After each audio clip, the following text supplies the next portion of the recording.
Subscribe करें और bell दबाएं ताकि कोई खबर रह न जाए।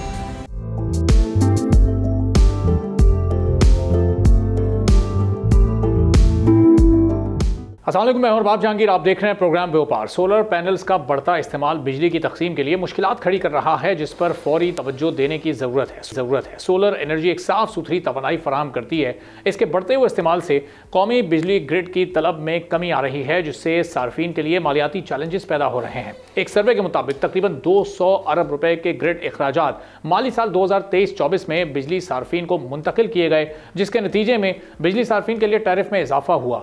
सोलर को अपनाने की वजह से बिजली तलब में 5% कमी हुई और बिजली सार्फिन को 130 अरब रुपए से ज़्यादा के अखराजात बर्दाश्त करना पड़े हैं।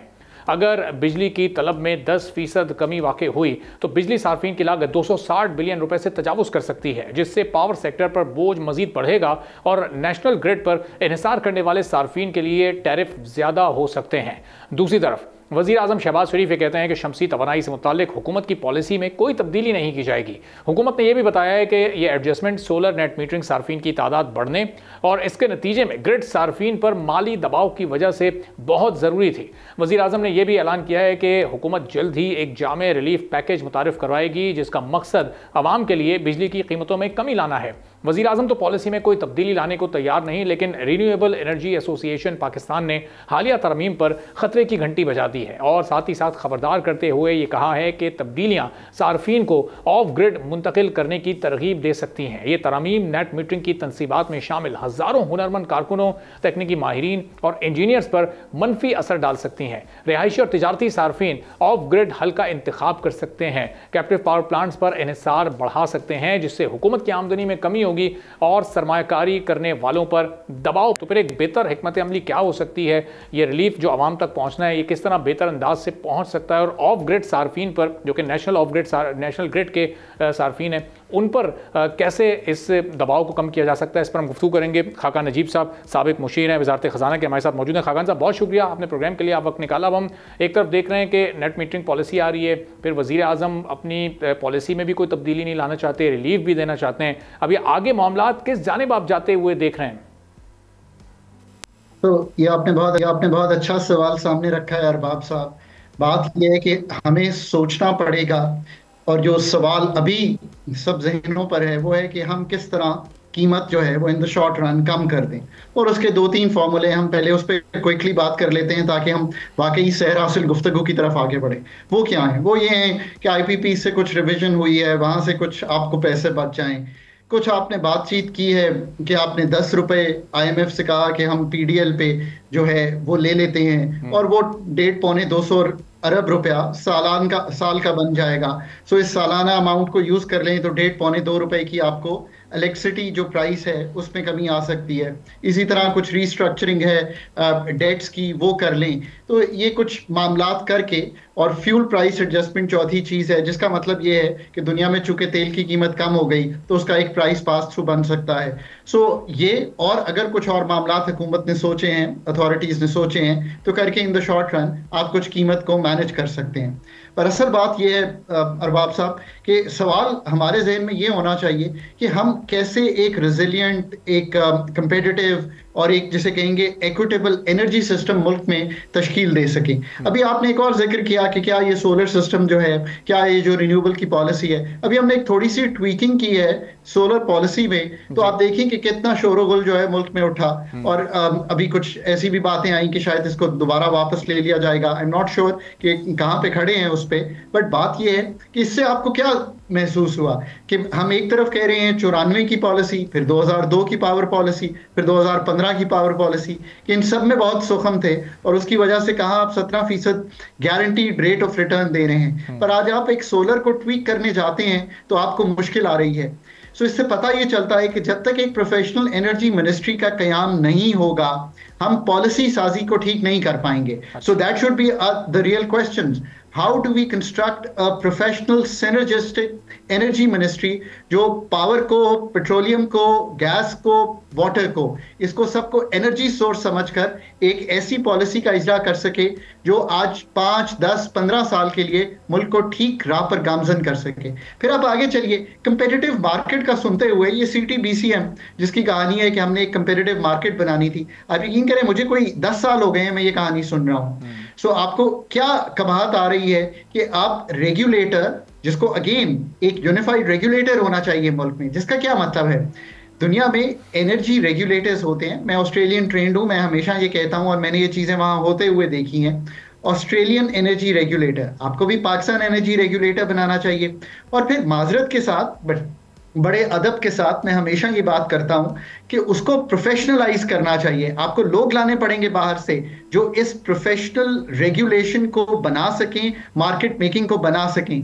1992 में पाकिस्तान ने डिसमेंटल करना शुरू किया था वापडा को, तब से लेकर अब तक मतलब मैं एक ही कहानी सुन रहा हूं कि डिस्कोस प्राइवेटाइज हो रहे हैं। आज एक भी डिस्को इस पोजीशन में नहीं है कि हम उसको प्राइवेटाइजेशन में ले जा सकें, बल्कि बहस कभी कभी ये होती है कि प्रोविंसेस को दे दें, कभी होती है कंसेशन एग्रीमेंट कर लें, ये भी एक तरीका है, यानी कि PPP यानी कि प्राइवेट पब्लिक पार्टनरशिप कर लें, कभी इनको ब्रेकअप कर लें, कभी रिटेल अलहदा कर लें। ये सब बातें तो दुरुस्त हैं, पर क्या 20-25 साल में हम ये भी नहीं तय कर पाए कि कंपेटिटिव मार्केट बनाने के लिए इन डिस्कोस को कैसे ठीक करना है। मैं एक आगे इससे बहुत इंपॉर्टेंट बात आपके सामने रखूं जी। चाइना ने गवर्नमेंट में रहते हुए जो अपनी SOEs थी उनमें एक कंपटीशन बनाया। इसका क्या मतलब है, देखिए अगर डिस्को A के लॉसेस ज्यादा हैं और डिस्को B के कम हैं, तो आप इनके टैरिफ को इक्वलाइज कर रहे हैं पूरे मुल्क में, तो आप छुपा रहे हैं एक तरह से डिस्को A के लॉसेस को, जो कि डिस्को A के लॉसेस ज्यादा हैं तो उसका टैरिफ ज्यादा होना चाहिए। तो खुद ही उस एरिया के लोग जाकर उन्हें कहेंगे, आपको किसी बोर्ड की जरूरत नहीं पड़ेगी कि मैनेजमेंट ये कैसा है कि डिस्को B के लॉसेस मुल्क में कम है, वो यहाँ पे है और आपके लॉसेस ज्यादा हैं। सो हमने कंपेटिटिव मार्केट नहीं बनने दी, हमने पूरे मुल्क में एक टैरिफ रखा। पांचवा छठा प्रॉब्लम ये है आपका कि पाकिस्तान में आप बिजली ज्यादा बेचना चाहते हैं, पर टैरिफ का स्ट्रक्चर इस तरह का नुमाया किया है कि जैसे जैसे टैरिफ बढ़ता है, जैसे जैसे बिजली की खपत बढ़ती चली जाती है। प्रॉब्लम तो ये है कि पिछले 2 साल में हमने ये देखा कि बिजली की खपत में कमी आ रही है पाकिस्तान में। तो आपने डिमांड को इंसेंटिवाइज करने के लिए टैरिफ के इजरा को कैसे तब्दील करना है, अब ये एक बहुत बड़ा सवाल आपके सामने होना चाहिए।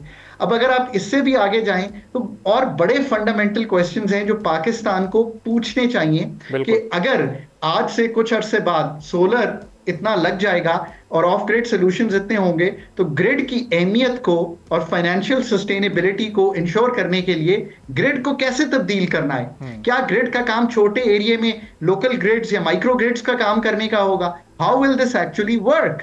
सो these are the fundamental questions. माजरत के साथ मैं आज भी आपको कहूंगा कि हम इन सवालों के जब तक जवाब करके एक पर्चा तैयार नहीं करेंगे और वो पर्चा 3, 5, 10 साल की पॉलिसी सामने नहीं रखेगा, तो बहस यहीं पे फंसी रहेगी कि शॉर्ट टर्म में कीमतें कैसे कम की जाएं। बल्कि बहस ये होनी चाहिए कि स्ट्रक्चर जो एनर्जी सेक्टर का है, मसलन मैं एक और मिसाल देता हूं कि अगर आपकी दिसंबर में, जनवरी में, विंटर में खपत गिर जाती है, कितनी दफा मुल्क में कितने सालों से, दिहाइयों से ये गुफ्तगू हो रही है, आज तक आप उसका हल क्यों नहीं निकाल पाते? हल तो उसका बड़ा सादा है ना कि आप हर घर में, और ये तो वही लोग हैं जो मिडिल टू अपर इनकम है, जहां पे आप गैस दे रहे थे और सस्ती दे रहे थे, गैस को फेज आउट करें और बिजली से हीटिंग भी हो, जिसे आप कहते हैं आपने गर्म पानी करना है वो भी हो, और आप इस तरफ भी जाएं कि आपका खाना भी उस पर पके, तो आपकी 8-10 हजार मेगावाट की डिमांड बढ़ जाएगी, कीमत खुद ही नीचे आना शुरू हो जाएगी। जैसे जैसे आपकी पर यूनिट कॉस्ट कम होगी, कैसे कि आपका जो न्यूमरेटर है यानी कि बिजली की खपत मुल्क में बढ़े, क्योंकि डिनोमिनेटर तो कायम है आपका, आपकी पर यूनिट कॉस्ट जो फिक्स्ड है वो तो कायम है, पर अगर आप ज्यादा यूनिट बेचेंगे, 45,000 मेगावाट की कैपेसिटी है मुल्क में बिजली बनाने की, और हम समर में 27-28 हजार मेगावाट और विंटर में 8-10 हजार मेगावाट बेचते हैं।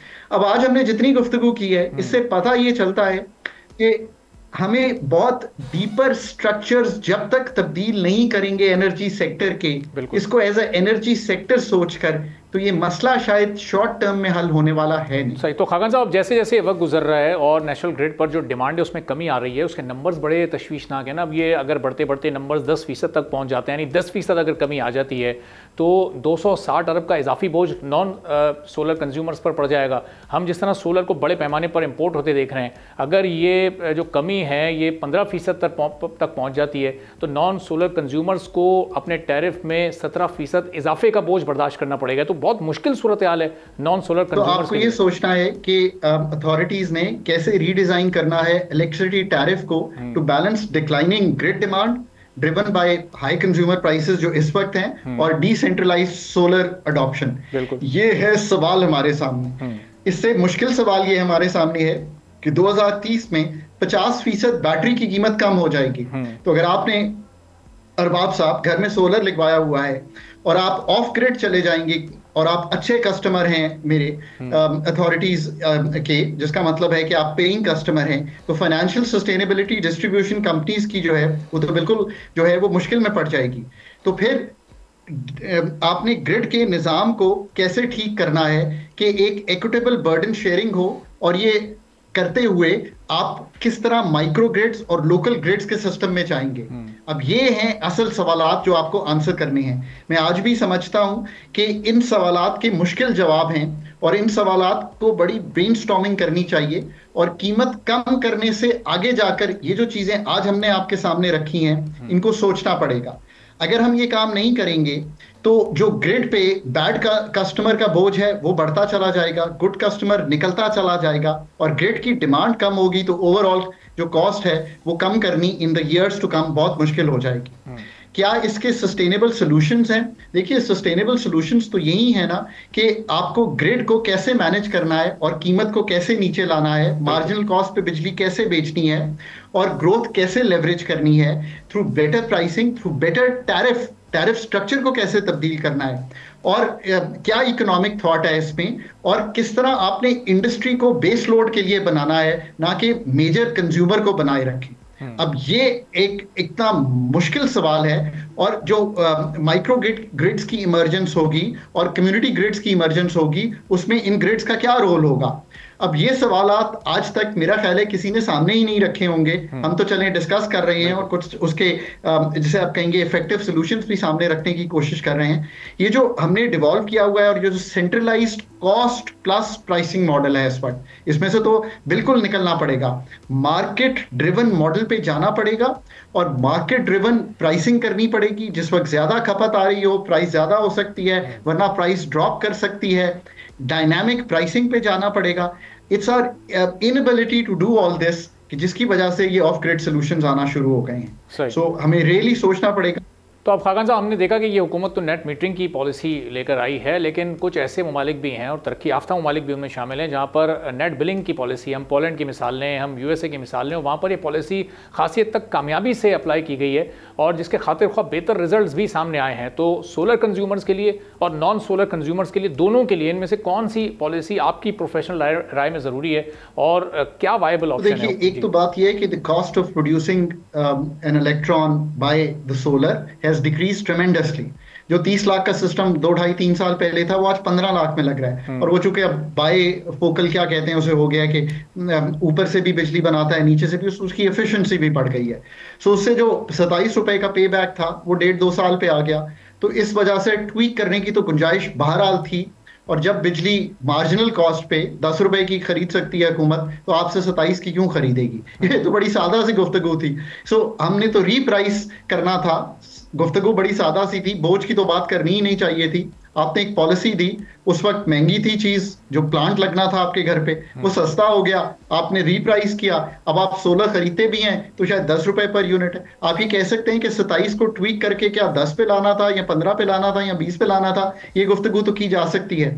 फिर दूसरी तरफ आपने कहा कि नेट और ग्रॉस, अब ये क्लैरिटी नहीं आ रही अथॉरिटीज की तरफ से कि वो वाकई नेट पे ही हैं कि ग्रॉस मीटरिंग पे चले गए, जिसका मतलब है आपसे 10 रुपए पे खरीदेंगे और नेट ऑफ नहीं होने देंगे उन इलेक्ट्रॉन्स को ऑफ पीक पे। मुझे नहीं मालूम कि इसका क्या जवाब है, बिकॉज क्लैरिटी ही नहीं आ रही है अभी भी कि किस तरफ जा रहे हैं। जब तक आई थिंक नेपरा से हो नहीं जाता, क्लैरिटी नहीं आती। मेरा ख्याल है ग्रॉस मीटरिंग पे तो शायद नहीं जाना चाहिए, नेट मीटरिंग पे ही रहना चाहिए, क्योंकि वो नेट ऑफ हो जाता है ऑफ पीक का। प्रॉब्लम ये आती है कि वो ऑफ पीक पे नेट ऑफ तो होता है, पर जब रात को हुकूमत खुद बिजली खरीदती है तो वो 10 रुपए मार्जिनल रेट नहीं रहता, वो 20-22 रुपए हो जाता है, बिकॉज उस वक्त महंगी बिजली हुकूमत खरीद रही होती है। तो इस पे भी फिर सोचना पड़ेगा कि इसको कैसे अमली जामा पहनाएं, और हुकूमत को एक पर्चा जो है वो लिख के सामने रख देना चाहिए ताकि लोगों पर ये बात आया हो कि what is the fair way to go. क्योंकि आज भी अगर 27 रुपए पे मैं लिखवाऊंगा अपने घर पे तो आप तो डिसएडवांटेज हो जाएंगे, बिकॉज आपकी जो कैपिटल कॉस्ट थी वो 3 मिलियन की थी, मेरी 1.5 मिलियन आ रही है। सो इसलिए ट्वीकिंग भी जरूरी थी, पर उसका इफेक्टिव रेट ऐसा करना जरूरी था कि जिससे पार्शियलिटी रहे। और ये भी याद रखिए कि ये शोर सारा कौन डाल रहा है, ये तो 3 फेज मीटर वाले हैं ना, जो कि पॉश एरियाज के बड़े घर हैं। असल बात तो ये है कि I think a very small part of the solar today is on net meters. बाकी तो सारे एक बैटरी लगाकर, सोलर लगाकर अपने घर में ये काम कर रहे हैं, उनको तो इस पॉलिसी से अफेक्ट ही नहीं होता। तो बात तो जरा गहराई में अगर जाकर करेंगे तो पता ये चलेगा कि ये उसकी जो बढ़ती हुई डिमांड है उसको तो नहीं छेड़ेगी, बट जो नेट मीटर जो कि एक स्मॉलर पार्ट है of the whole solar system, उसको जरूर ट्वीक करने की जरूरत है। ट्वीक ज्यादा हो गई है तो दोबारा सोच लें। पर दुनिया भर में, ये ऑस्ट्रेलिया में भी यही हुआ था, बहुत हाई कॉस्ट थी पर उसको आखिर में कम कर दिया गया था, जैसे जैसे कि एफिशिएंसी भी बढ़ी और कॉस्ट कैपिटल कॉस्ट जो है वो कम हो गई। I think that is where we stand. हमारे डोमेस्टिक यूजर्स हों या कमर्शियल यूजर्स हों, सबकी एक एक्सपेक्टेशन भी, एक डिमांड भी है कि एक रिलीफ इस वक्त उन्हें एक्सपेक्टेड है हुकूमत की तरफ से, और बहुत जल्द शायद वज़ीर आज़म किसी पैकेज का भी ऐलान करने वाले हैं। फिस्कल स्पेस इस वक्त कितना अवेलेबल है गवर्नमेंट के पास इस सिचुएशन में, जब ग्रिड से लोग ऑफलोड हो रहे हैं और ग्रिड पर एक प्रेशर भी पड़ रहा है, उसका भी दबाव है हुकूमत पर, और रिलीफ भी अनाउंस करना है, और इसके इशारे भी इस वक्त दिए जा चुके हैं। तो अब ये इस वक्त कितनी चैलेंजिंग सिचुएशन है? एक तो ये कि जितनी हमने गुफ्तगू की है कि एक ओवरऑल जामे पॉलिसी जो है वो बनानी चाहिए, जिसमें पॉलिसी साजी, regulation, market making, privatisation, tariff reform, ये सब देखना है। अगर तो ये काम करेंगे तो 2 से 3 साल में खुद ही जैसे डिमांड बढ़ना शुरू होगी मुल्क में, और जो न्यूमरेटर बढ़ेगा यानी कि डिमांड बढ़ेगी और पर यूनिट कॉस्ट जो है वो नीचे जाएगी। ये तो है सैर हासिल गुफ्तगू। In the short run IPPs के साथ जो मुआहदे हुए हैं रीडू, और जो आईपीपीज को ऑफ किया है उससे कुछ बचत हो जाएगी। जनरेशन जो गवर्नमेंट की है उसको ऑफ कर लेंगे तो उससे कुछ बचत हो जाएगी। अगर 2015 की पॉलिसी के आईपीपीज का डेट 20-25 साल पे ले जाएंगे तो जो 10 साल पे मुहित है उससे कुछ बचत हो जाएगी। वो 1.5-2 रुपए से लेकर ऊपर कहाँ तक होगी मैं कह नहीं सकता। दूसरा, आपने 10 रुपए जैसे पीडीएल में लिए हैं वो 150-200 रुपए सालाना के बनते हैं, उसको 1.25 लाख पे अगर डिवाइड करूं मैं तो शायद 1.25 रुपए 1.5 रुपए वहां से आ जाएंगे। तो ये तो 2 चीजें बिल्कुल आया हैं जहां से आप ये काम कर सकते हैं। अगर ग्रिड की एफिशिएंसी पैदा करेंगे, डिमांड ज्यादा करेंगे तो शॉर्ट रन में ये भी बेहतरी हो सकती है, मार्जिनल प्राइसिंग पे जाएं। ये हैं चंद वो तरीके। कुछ 1250 अरब का हुकूमत चाहती है कि डेट लेकर जो पुराने महंगे डेट हैं वापस कर दिए जाएं। कुछ सिस्टम में क्लियरेंस की जाए सर्कुलर डेट की, उससे शायद बिजली बनाने की खपत या सप्लाई करने की खपत बढ़ेगी, उम्मीद करते हैं उससे अगेन न्यूमरेटर बढ़ेगा। ये चंद वो तरीके हैं। अब we have to wait not for the authorities alone, you know we are in a fund program, और इन चीजों को अगर कोई फिस्कल बोझ है, जैसे अभी आप क्रॉस सब्सिडाइज करना चाह रहे हैं, मैं फैन नहीं हूं क्रॉस सब्सिडी का, मैं इसको थ्योरेटिकली नहीं सही समझता, इसलिए कि अगर $73-74 हो जाती है तेल की पर डॉलर पर बैरल कीमत तेल की, तो फिर क्या हमें बढ़ाना पड़ेगा पेट्रोलियम, वो फिर बढ़ाते हुए ना कबाहत हो। सो मैं ये क्रॉस सब्सिडाइजेशन यही बनती है इन दी एंड जाके सर्कुलर डेट का महवर। तो क्या इसमें जाना चाहिए? अगेन फंड से डिस्कशन हो रही है इस पे, लेट्स वेट कि फंड इसको किस तरह देखता है और ये जो हम करने जा रहे हैं। एक आखिरी बात यह है कि फ्यूल प्राइस क्योंकि कम हो गई है, उसका भी एक एडवांटेज जो है पास ऑन किया जा सकता है, तो इसको पैकेज करके शॉर्ट रन में ये दिया जा सकता है पैकेज। जो 35 रुपए की एवरेज कॉस्ट है उसको कुछ कम किया जा सकता है, पर ये कहना कि वो कहीं 9 सेंट्स के करीब आ जाएगी, जो अभी आई think that will be difficult. But अगर जो चीजें आज हमने आपके सामने गुफ्तगू में रखी हैं, अगर वाकई इन चीजों पे अमल हो, एक competitive market with in the system भी बन जाए, तो फिर आप डिस्कोस को जाके कहेंगे कि भाई मेरे डिस्को के लाइन लॉसेस और रिकवरीज कम क्यों हैं, ऐसा क्यों है कि हम एफिशिएंटली नहीं चला सकते ताकि हमारी ये कॉस्ट कम हो। इसी तरह जो सिस्टम से प्लांट्स निकल जाएंगे जो इनएफिशिएंट थे, तो हम एफिशिएंट प्लांट्स को चलाने की कोशिश करें। गैस डाइवर्ट करें किसको? गैस डाइवर्ट करें उन एलएनजी पावर प्लांट्स को जिनकी एफिशिएंसी 50-60% है, ना कि मेरा जो गीजर है घर में जो 18-20% एफिशिएंसी पे है। अब यार these are the hard calls that the country has to make. I am really hoping कि आज वक्त वो है कि हम ये हार्ड कॉल्स की तरफ जा रहे हैं, और अथॉरिटीज चूंकि जरूर आगाह हैं इन चीजों से, जरूर इन चीजों की तरफ सोच भी रही होंगी और करने की भी कोशिश कर रही होंगी।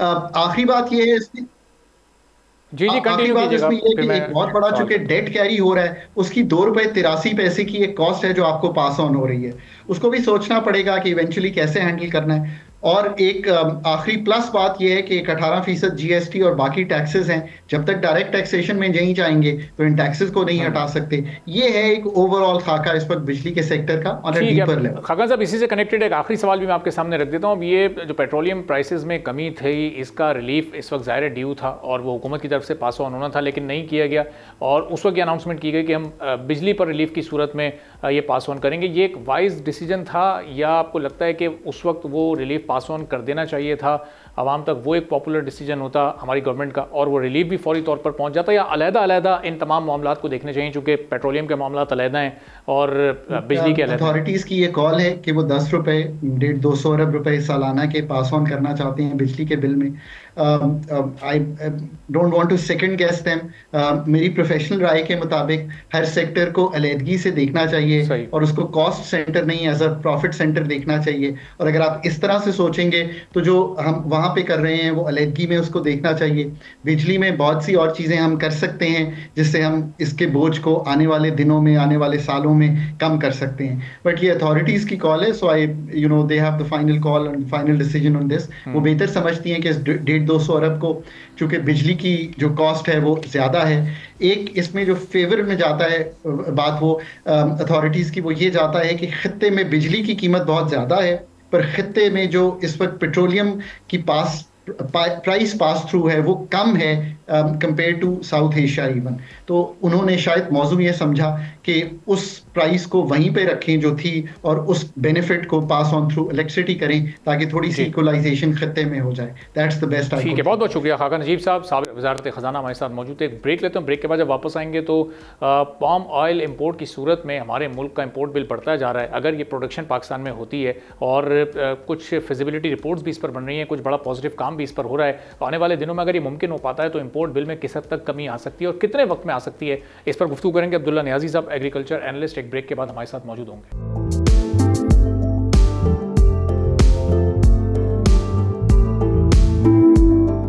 एक बार फिर आपको प्रोग्राम में खुशामदीद कहेंगे। पाकिस्तान इस वक्त खुदनी तेल की तकरीबन 92% दरामदात पर इन्हिसार करता है, जिसकी मालियत सालाना 4 से 5 अरब डॉलर्स के दरमियान है। मकामी माहिरीन का ख्याल है कि मकामी पाम तेल की काश्त के जरिए न सिर्फ दरामदात को कम किया जा सकता है बल्कि मुल्क की इक़्तिसादी तरक्की में भी इजाफा हो सकता है। इंडोनेशिया के सिफारती नुमाइंदों और पाकिस्तानी साइंसदानों का यह कहना है कि फौरी तौर पर पाम की काश्त को बढ़ाना ज़रूरी है ताकि मुल्क की खुदनी तेल की दरामदात पर कम इन्हिसार किया जा सके और ज़रई शोबे में सरमायाकारी की हौसला अफजाई की जा सके। माहिरीन का यह भी कहना है कि अगर कम से कम 60,000 एकड़ अराजी पर तेल पाम की काश्त की जाए तो ये मुल्क में $30 मिलियन की सरमायाकारी को मुतवज्जे कर सकता है। इससे न सिर्फ खुर्दनी तेल की इंपोर्ट में कमी आएगी बल्कि मकामी तौर पर पाम तेल की पैदावार में इजाफा होगा, जिससे मुल्क की मईशत को भी फ़ायदा होगा। पाकिस्तान में सिंध और बलूचिस्तान के इलाकों की मौसमी हालात पाम तेल की पैदावार के लिए बेहतरीन है। सिंध ज़रई यूनिवर्सिटी इंडोनेशिया और दीगर बैनुल-अक़वामी शराकतदारों के साथ मिलकर खुश्क और नीम खुश्क इलाकों में पाम तेल की नई इक़साम की तहकीक कर रही है। सिंध ज़रई यूनिवर्सिटी कराची के करीब काठोर में मुख्तलिफ तंजीमों के ताउन से पाम तेल की तजारती फिजिबिलिटी का जायज़ा लिया जा रहा है। इसका मकसद पाम तेल की काश्त को पाकिस्तान में कामयाबी से नाफिज करना है ताकि खुर्दनी तेल की पैदावार में इजाफा किया जा सके और आलमी मंडी में पाकिस्तान के हिस्से को बढ़ाया जा सके। इंडोनेशिया जो दुनिया का सबसे बड़ा पाम ऑयल पैदा करने वाला मुल्क है, पाकिस्तान को जदीद ज़रई तरीकों और पाम तेल की पैदावार में इजाफे के लिए ज़रूरी ताउन फराहम कर सकता है। इंडोनेशिया और पाकिस्तान के दरमियान ताउन इस मनसूबे की कामयाबी के लिए अहम किरदार अदा कर सकता है और पाम ऑयल की काश्त के लिए नए तहकीकी मनसूबों का आगाज़ पाकिस्तान की ज़रई तरक्की के लिए भी एक बहुत ही अहम हो सकता है।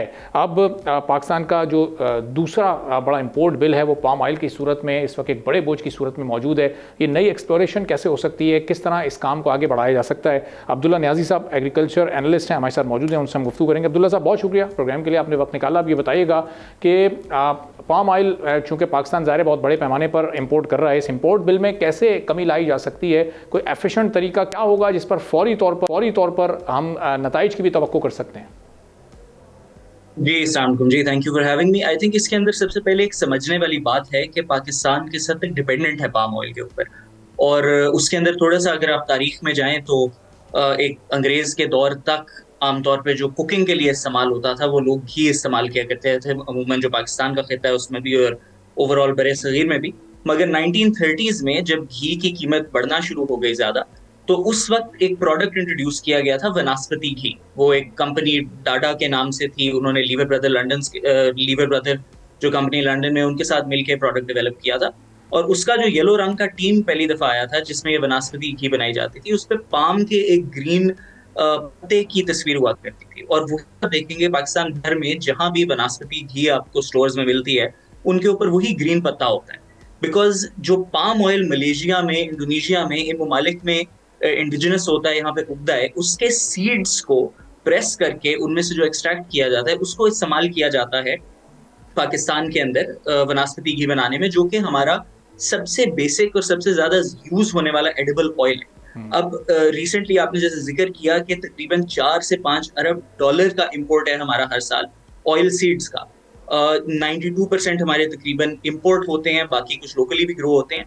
और ये जो 92% मेकअप होते हैं, इसमें वास्ट मेजोरिटी आपके पास पाम की आ जाती है और कुछ हिस्सा इसके अंदर सोयाबीन्स का भी आ जाता है, जो कि आगे फिर चिकन की फीड में भी इस्तेमाल होते हैं और चीजें होती हैं। लेकिन एसपीपी की एक रिपोर्ट थी, गालिबन 2023 में आई थी, जिसने इन डेप्थ डिस्कस किया था कि क्या डिपेंडेंस है एग्जैक्टली पाकिस्तान की पाम ऑयल के ऊपर। और उसके अंदर आपको नजर ये आता है कि रिसेंट टाइम्स में पाम ऑयल के ऊपर तकरीबन 40% year on year compare to compound average growth rate of 12.3% in the last 20 years बढ़ी है। और इसके नतीजे में बेसिकली 86% जो हमारा डोमेस्टिक एडिबल ऑयल कंजम्पशन है वो 2020 में पहुंच गया था पाम और सोय पे, जबकि 2000 में 77% था। तो आप देखते हैं कि एक इंक्रीजिंग ट्रेंड है और उसकी वजह से हमारे इंपोर्ट बिल के ऊपर भी काफी किस्म का बोझ आ रहा है।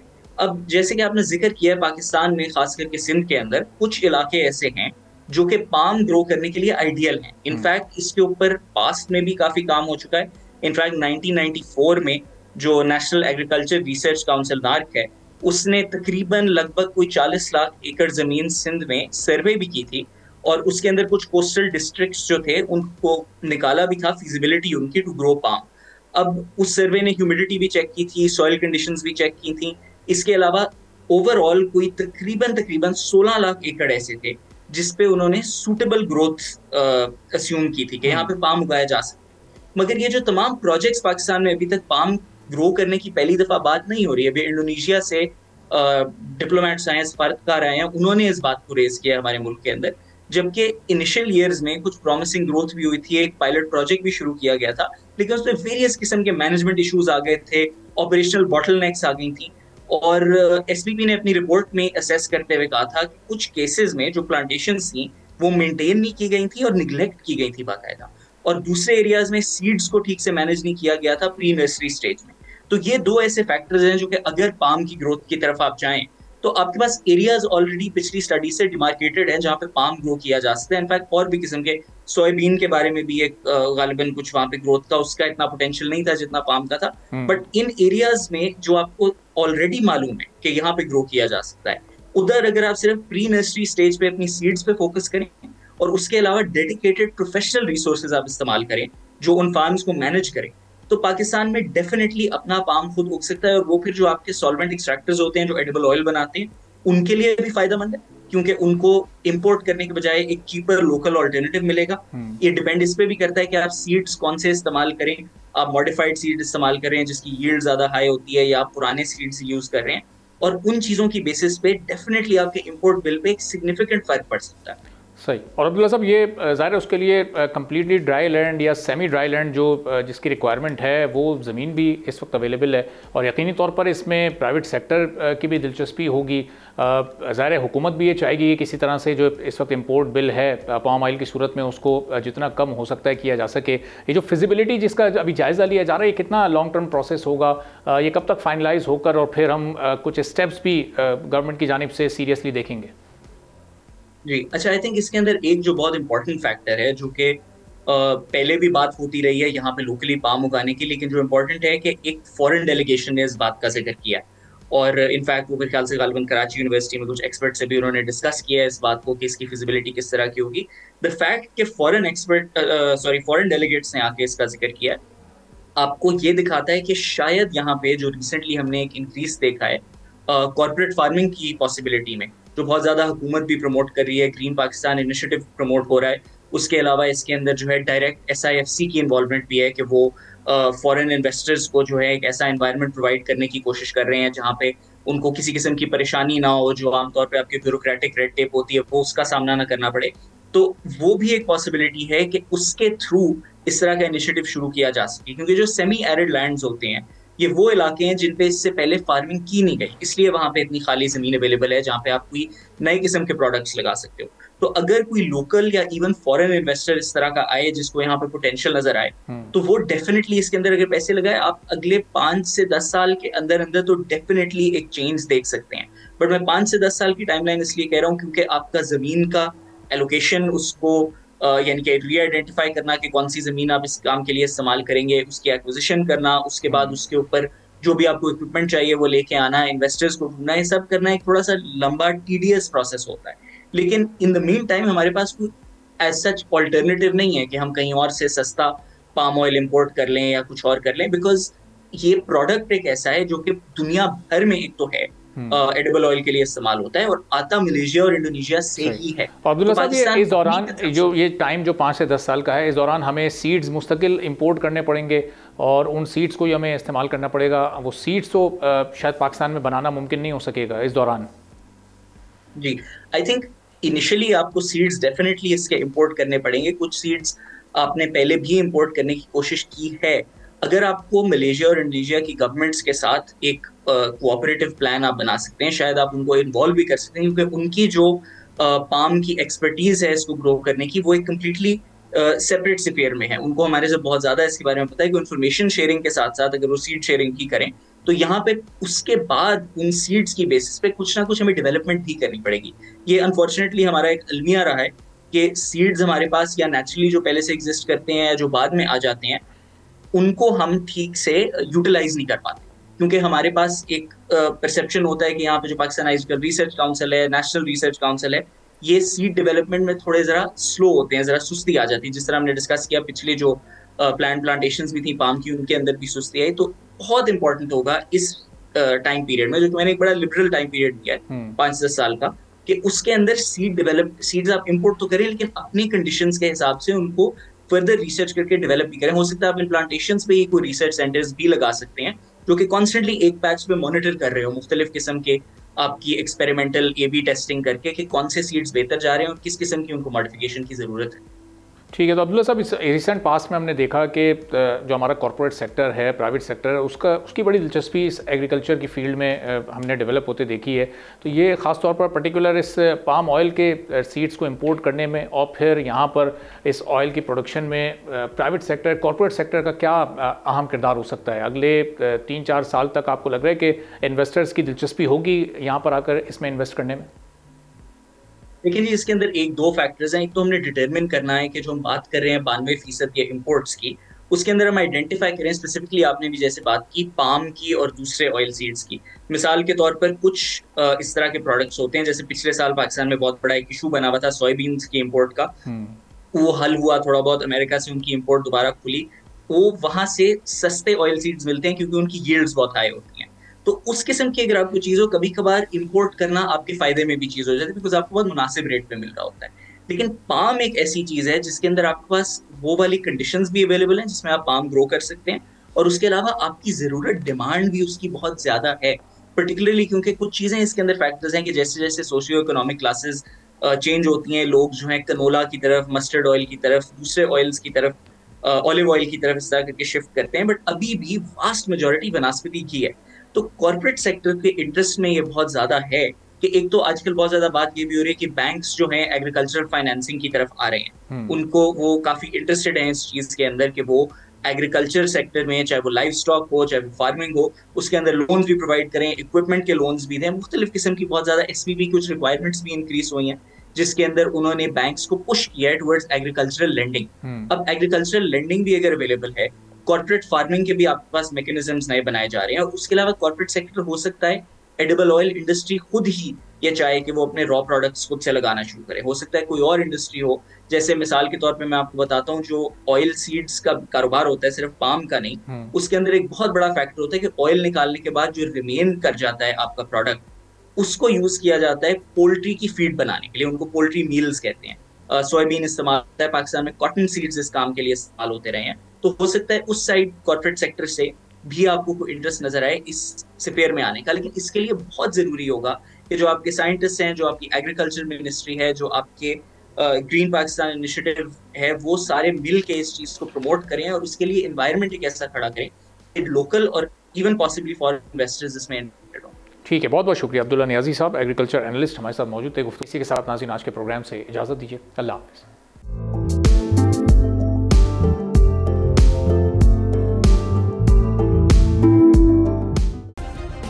सब्सक्राइब करें और बेल दबाएं ताकि कोई खबर रह न जाए।